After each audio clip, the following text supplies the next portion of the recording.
आप सभी साईं भक्तों को जय साईं राम। ओम शिरडी वासाय विद्महे सच्चिदानंदाय धीमहि तन्नो साईं प्रचोदयात्। ये जो मंत्र आज चैंट कर रही हो ना पिछले 3 दिनों से, पहला तो इसलिए कि आप सब भी मेरे साथ साथ इस मंत्र को याद कर ले और इसका अखंड जाप करें, और दूसरा इसलिए कि जिन लोगों के प्रेयर रिक्वेस्ट आए हैं उनके लिए दोबारा बैठकर बाबा से कह रही हूँ, जितना बार मौका मिले हमें कहना चाहिए। इसी के साथ बाबा की एक सुंदर अनुभूति सुनाऊंगी, और शिक्षा जनरली अंत में दी जाती है पर मैं शुरुआत में ही दे रही हूँ। उम्मीद कभी ज़िंदगी से मत हारिए। रोलर कोस्टर कभी आपने राइड्स तो सबने की होंगी ना कहीं। अच्छा छोड़िए, आप झूले वगैरह की बात छोड़िए। आप ट्रेन से, बस से, कार से जाते हो तो क्या रास्ते स्मूथ होते हैं? नहीं ना। टर्न्स भी होती हैं उसमें, स्पीड ब्रेकर्स भी होते हैं, और कभी कभी एक्सीडेंट होते होते हम बच जाते हैं। नैरो स्केप होता है हमारा। कई बार ऐसा होता है, मरते मरते बचते हैं। होता है ना हमारे साथ, हम सबके साथ होता है। वरना गाड़ी हम पर चढ़ गई होती या हम अपनी गाड़ी किसी पर चढ़ा दिए होते, फिर भी निकलते हैं ना बचते हुए उसमें से। तो बस वही ठीक, ज़िंदगी भी वही चीज़ है। अभी किसी एक बात को ना इतना दिल पे लेकर नहीं रखना है। तब तक ज़िंदगी आपको बहुत परेशान करेगी जब तक आप बहुत ज़्यादा अनुशासन और अपने आप को मशीन बना लेंगे। अनुशासन का मतलब ये नहीं है कि आप हर दिन 5 बजे उठते हो तो 5 ही बजे उठना है, चाहे तबीयत सही हो ख़राब हो, दुनिया इधर की उधर हो जाए। अनुशासन ये होता है ना कि जो चीज़ें आपको करना है उन चीज़ों को आप टाइम दे रहे हो, ठीक है? क्योंकि ना हम इंसान हैं।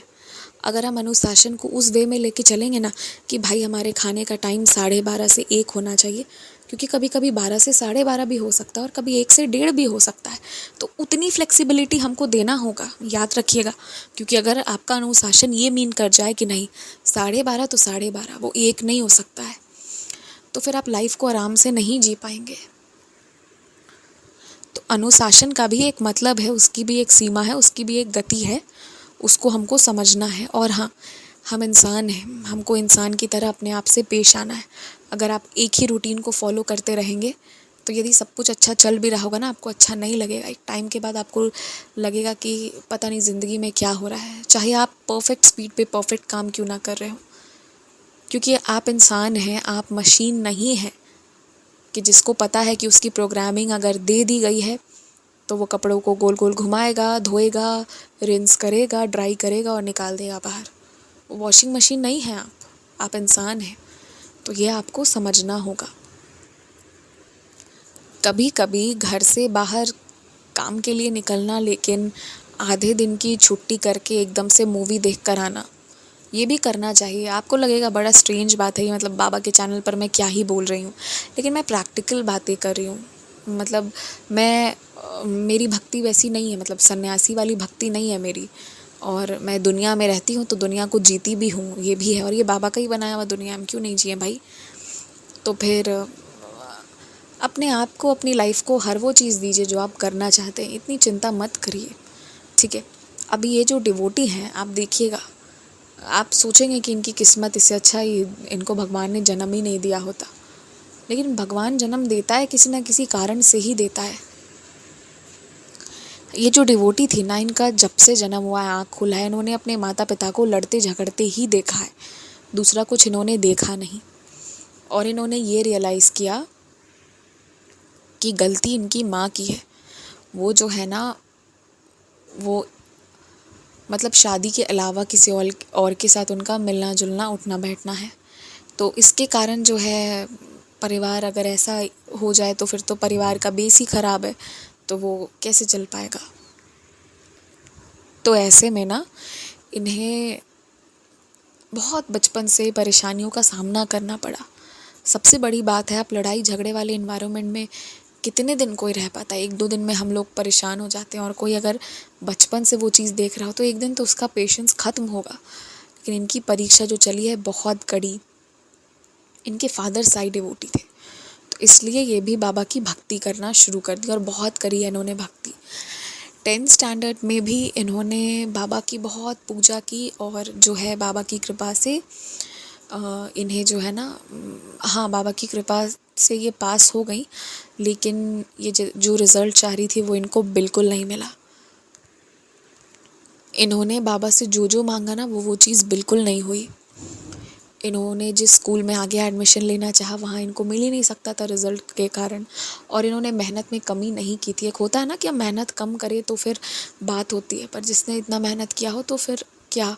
लेकिन फिर इनको समझाया गया कि कोई बात नहीं, ये तो जहाँ से भी पढ़ो आगे अच्छा कर लो तो सब सही हो जाएगा।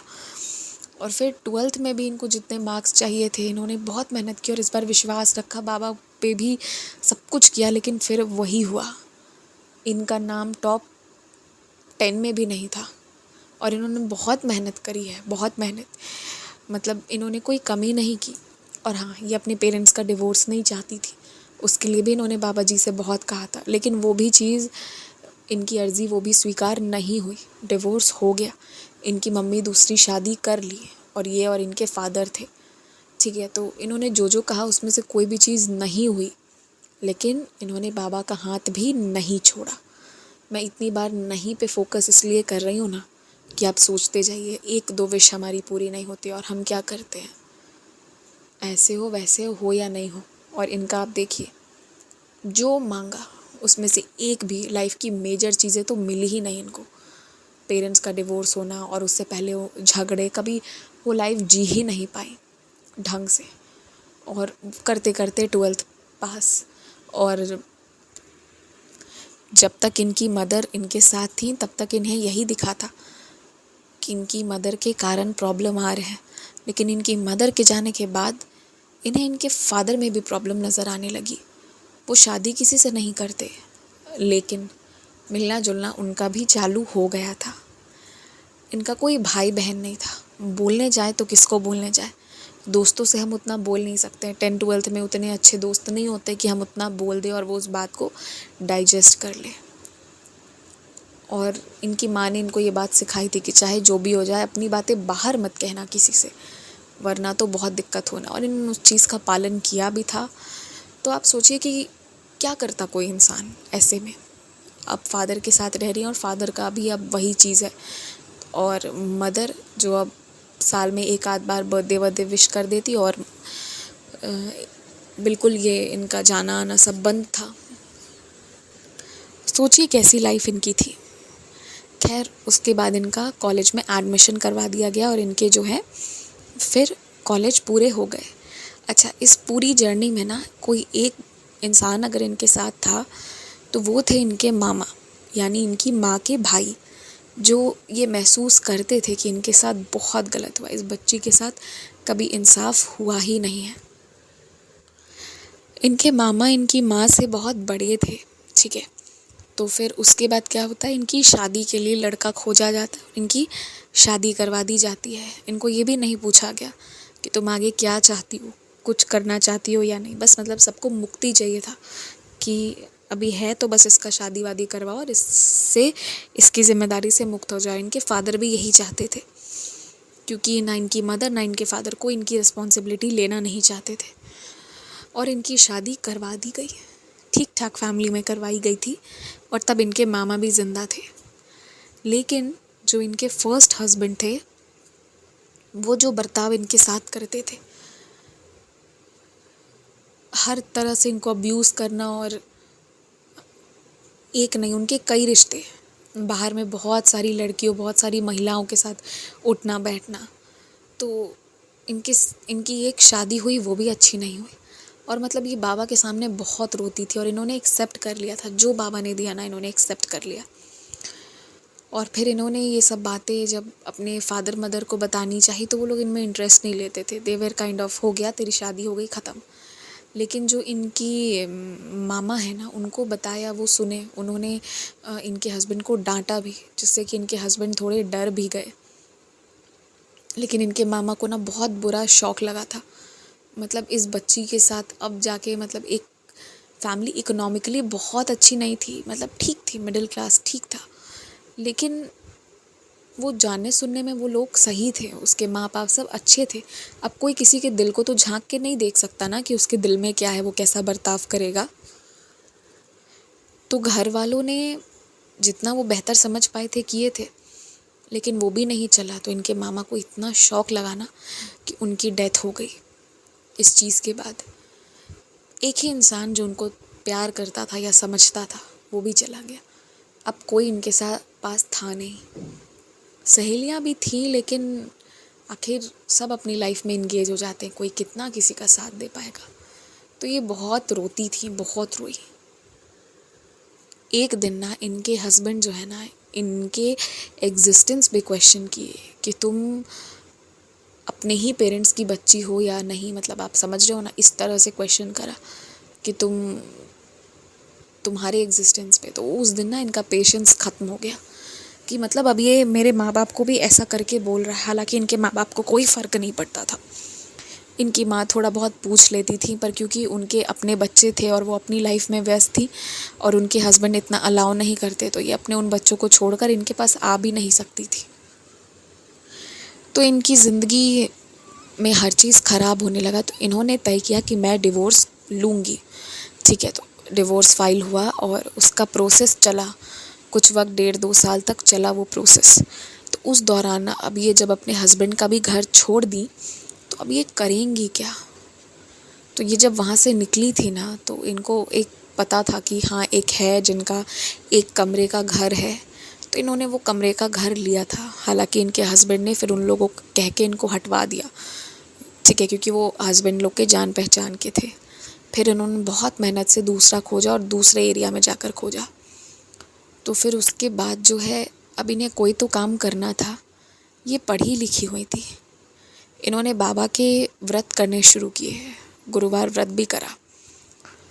और इनको नौकरी पता है क्या मिली? 12,000 रुपये की नौकरी मिली। सुनने में अच्छा लग रहा है, लेकिन क्योंकि वो बिल्डिंग बहुत बड़ा था इसलिए 12,000।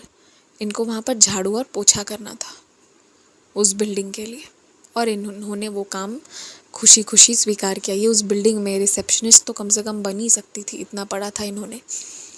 लेकिन वो भी नहीं मिला इनको, जो इन्होंने बाबा से नौकरी के लिए कहा वो भी नहीं मिला। कुछ नहीं, मतलब लाइफ कहाँ ले जा रही थी और इनका जीने का भी मन नहीं करता था। लेकिन बाबा की भक्ति में कभी कोई कमी नहीं करी इन्होंने। इन्हें बहुत विश्वास था कि साईं आएंगे और बचाएंगे। किसी की इतनी दुर्गति, लेकिन विश्वास इतना, मैं नमन करती हूँ ऐसे विश्वास को। हम शायद ना रख पाए। हम इतनी परीक्षा देने के लिए तैयार भी नहीं होते, और सोचिए इनके साथ क्या क्या चीज़ें हो गई। और इसके बाद जो है ना, इनका फाइनली डिवोर्स हुआ। तब तक 2 साल जो थे इन्होंने उसी नौकरी में निकाला। 2-2.5 साल इन्होंने निकाले, ठीक है। उसके बाद जो है ये कोशिश लगातार कर रही थी। करते करते करते बाबा की कृपा से पहली बार एक अच्छी चीज़ इनके लाइफ में हुई कि ये जिस चीज़ की हकदार थी ना, इनको वही जॉब मिली। और आप गेस करेंगे, एक फ्रेशर होने के नाते सैलरी कम मिलती है, पर इनको कितनी सैलरी मिली उस कंपनी में? 88,000 रुपीज़। आप सोच रहे हो 12,000 से 88,000, तो ये डिफरेंस इनकी लाइफ में आया। और अब इनकी जो लाइफ है ना, इसने पहली बार गाड़ी पकड़ ली। अब जाकर इन्हें लगने लगा कि नहीं, अब कुछ अच्छा हो रहा है। और ये वहाँ बहुत मन लगा करना काम करना शुरू कर दी। और ये इतने अच्छे से काम करने लगी ना कि जो एम्प्लॉयज़ पुराने थे ना, उनसे बेटर परफॉर्म करने लगी, आउटस्टैंडिंग। तो इनके प्रमोशन का बात होने लगा। तो जब बातें इनके प्रमोशन की होने लगी ना, तो फिर ये बहुत खुश थी। मतलब लाइफ में पहली बार कोई इतनी अच्छी चीज़ जो है इनके लाइफ में हुई थी। लेकिन वो कहते हैं ना, किस्मत का पता नहीं। उसी तरफ जो कुछ लोग पहले से थे, उनको तो जलसी होना शुरू हुआ कि हम पहले से हैं, ये बाद में आई और ये हमारी बॉस बन के बैठेगी, और वो भी ये औरत। तो बिकॉज ऑफ देयर ईगो उन लोगों ने इनके खिलाफ कॉन्स्पिरेसी करी। इस हद तक करा कि बहुत कुछ कॉस्ट कर सकता था, पर अभी के लिए इनकी ये नौकरी जाने वाली थी। नौकरी जानी तय हो चुकी थी। मैं उसको बहुत डिटेलिंग नहीं कर पाऊँगी और थोड़ी टेक्निकल चीज़ें भी हैं जो सब लोग नहीं समझ पाएंगे, पर आप इसको इस तरह समझिए कि जाते जाते ही लास्ट में ही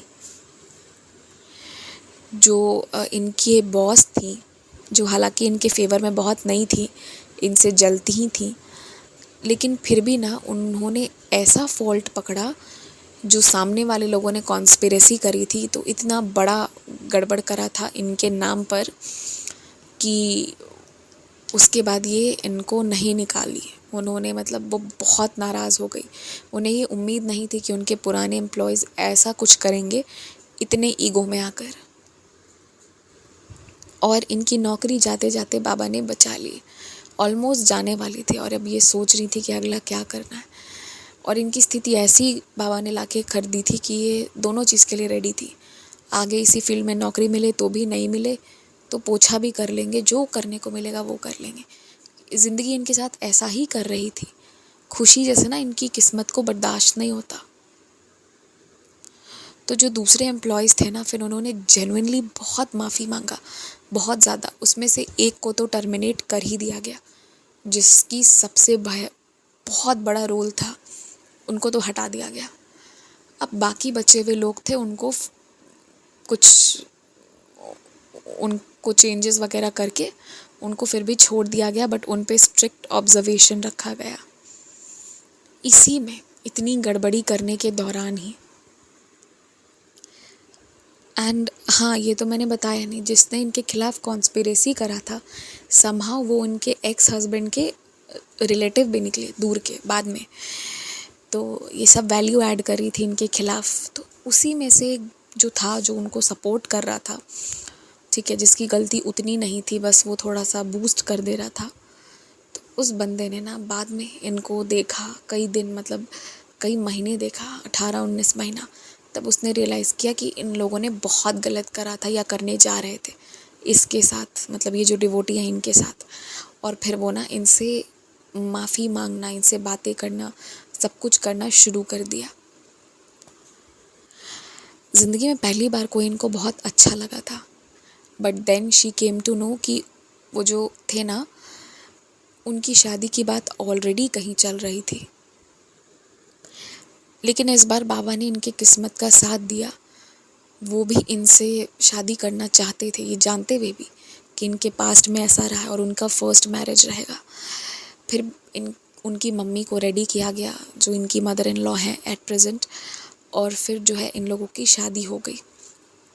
और पता है क्या, इस बार इनके तरफ से कोई था नहीं जिसको ये फैमिली में प्रोड्यूस कर सके। कोई,